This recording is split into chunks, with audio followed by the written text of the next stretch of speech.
शिव जी कहते हैं डरो मत, डराओ मत, अभय मुद्रा दिखाते हैं, अहिंसा की बात करते हैं, त्रिशूल को जमीन में गाड़ देते हैं।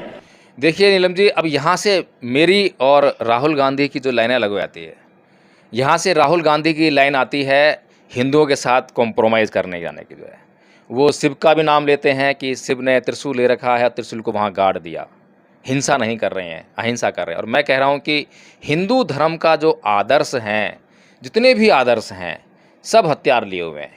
शिव जी कहते हैं डरो मत, डराओ मत, अभय मुद्रा दिखाते हैं, अहिंसा की बात करते हैं, त्रिशूल को जमीन में गाड़ देते हैं। और जो लोग अपने आप को हिंदू कहते हैं वो 24 घंटा हिंसा हिंसा हिंसा, नफरत नफरत नफरत, असत्य सत्य असत्य। आप हिंदू हो ही नहीं। हिंदू धर्म में साफ लिखा है सत्य के साथ खड़ा होना चाहिए, सत्य से पीछे नहीं हटना चाहिए, सत्य से नहीं डरना चाहिए। अहिंसा हमारा प्रतीक है। अभय मुद्रा ऐसे कीजिए, ऐसे कीजिए, अभय मुद्रा।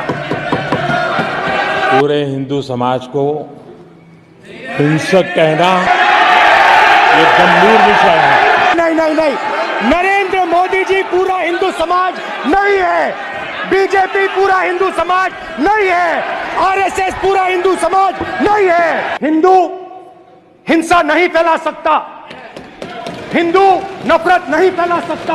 और बीजेपी 24 घंटा नफरत हिंसा, नफरत हिंसा, नफरत हिंसा, ये ठेका नहीं है बीजेपी का।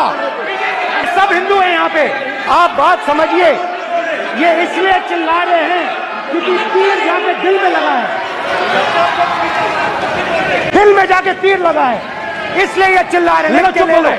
आपको ऑपोजिशन इंडिया गठबंधन गुजरात में हराने जा रहा है।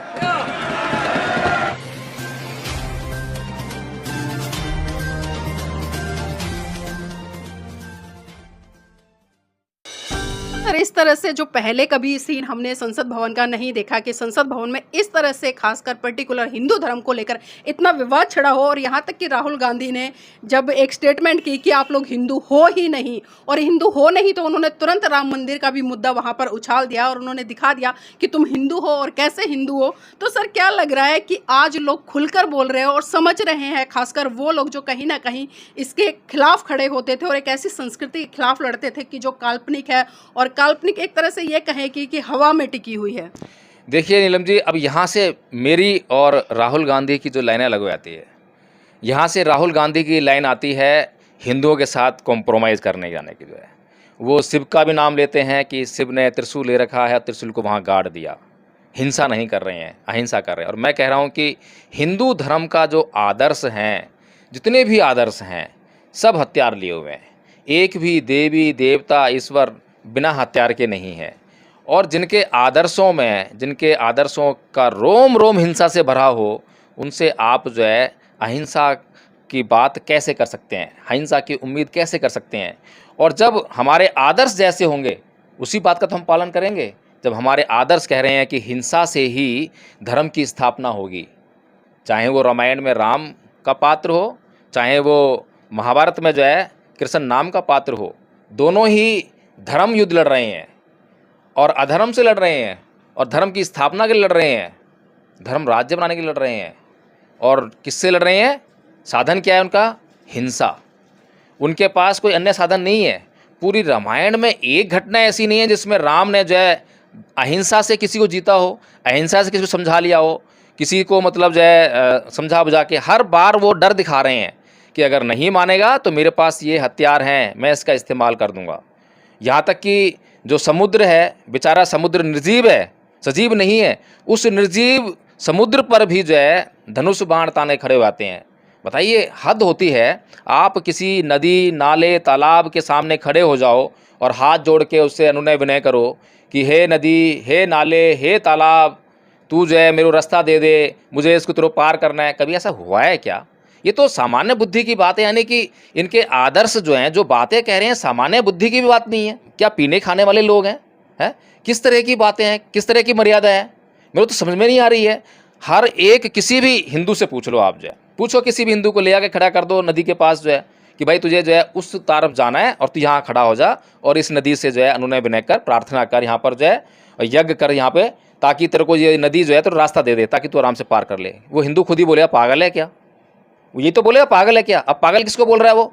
एक हिंदू जब ये बोलता है कि पागल है क्या, तो वो पागल है क्या मुझे नहीं बोल रहा है, वो पागल है क्या राम को बोल रहा है, क्योंकि राम ही वहां पर समुद्र से रास्ता मांग रहे हैं। लेकिन सर अब लग नहीं रहा, जिस तरह से राहुल गांधी ने स्टेटमेंट दिया तो आपस में हिंदू हिंदू ही लड़ना शुरू हो गए हैं, क्योंकि हमने देखा जो गठबंधन का पूरा विपक्ष है उसमें तमाम नेता है जो हिंदू आइडियोलॉजी से बिलोंग करते हैं, लेकिन वो राहुल गांधी की स्टेटमेंट पे क्लैपिंग करते हैं, वहाँ टेबल को पीटते हैं और उसका समर्थन भी करते हैं। देखिए, ये समर्थन और समर्थन ना करने की बात नहीं है, ये सत्य को स्थापित करने की बात है।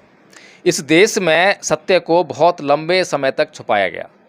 यही राहुल गांधी हैं जिनके पूर्वजों ने जो है परम पूज्य बाबा डॉक्टर भीमराव अम्बेडकर को किताबों के माध्यम से, साहित्य के माध्यम से और जो संचार साधन उनके पास थे, जो मीडिया था, उसके माध्यम से एक बहुत लंबे अरसे तक जो है ज़मीन में एक तरह से दफन रखा। वो तो मान्यवर साहब कांसीराम जी आए जिन्होंने सामाजिक आंदोलन किया, त्याग किया, बलिदान किया और बाबा साहेब डॉक्टर भीमराव अम्बेडकर को इस देश में स्थापित किया। जब बाबा साहेब डॉक्टर भीमराव अम्बेडकर इस देश में स्थापित हुए तो राहुल गांधी को भी जो है संविधान की बात करनी पड़ी, संविधान की रक्षा की बात करनी पड़ी और बाबा साहेब का नाम लेकर जो है जय भीम भी बोलना पड़ा। तो अब जो है बात, अब इससे आगे बढ़ने की बारी है। अब बात बाबा साहेब डॉक्टर भीमराव अम्बेडकर से चल पड़ी है तो बाबा साहेब डॉक्टर भीमराव अम्बेडकर के सिद्धांतों पर भी आएगी, और जब बात बाबा साहेब डॉक्टर भीमराव अम्बेडकर के सिद्धांतों पर आएगी तो बात जो है 14 अक्टूबर 1956 तक जाएगी, और जब बात 14 अक्टूबर 1956 को जाएगी तो इस देश का जो हिंदू है वो फिर से जो इतिहास को पढ़ेगा, फिर से बाबा साहेब की बात को समझने का प्रयास करेगा कि वो महामानव, विश्व का सबसे पढ़ा लिखा व्यक्ति जो है, क्यों उसने हिंदू धर्म छोड़ा और क्यों बौद्ध धर्म अपनाया। बुद्ध इस देश की असली विरासत हैं, बुद्ध इस देश का असली गौरव हैं, बुद्ध की वजह से ही यह देश पूरी दुनिया में जाना जाता है। इसलिए राहुल गांधी जी ने शुरुआत तो कर दी है, शुरुआत तो कर दी है। मैंने एक बार कहा था नीलम जी कि अरविंद केजरीवाल जी ने हर ऑफिस में बाबा साहेब और भगत सिंह की फ़ोटो लगाने की जो शुरुआत तो कर दी है, लेकिन बाबा साहेब डॉक्टर भीमराव अम्बेडकर और भगत सिंह के विचार क्या थे, इस देश के लिए उन्होंने क्या महानतम कार्य किया, क्या महानतम संदेश दिया, इस विचार को फैलाने का काम अब अम्बेडकरवादियों के ऊपर है और भगत सिंह के अनुयायियों के ऊपर है।